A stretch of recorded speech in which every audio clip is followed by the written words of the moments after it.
Welcome back to another technical deep dive here in the debug zone. Today, we're tackling a big question and breaking it down with insights from other users. Hopefully, this clears up some misconceptions and helps you get the answer you need.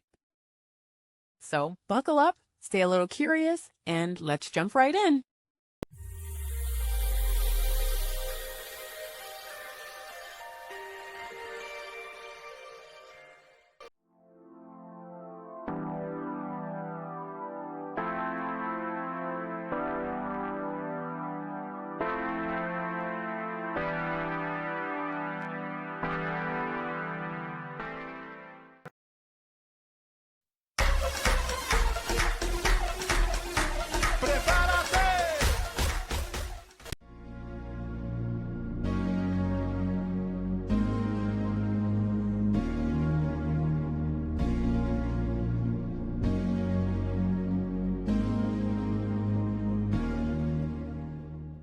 And that's a wrap.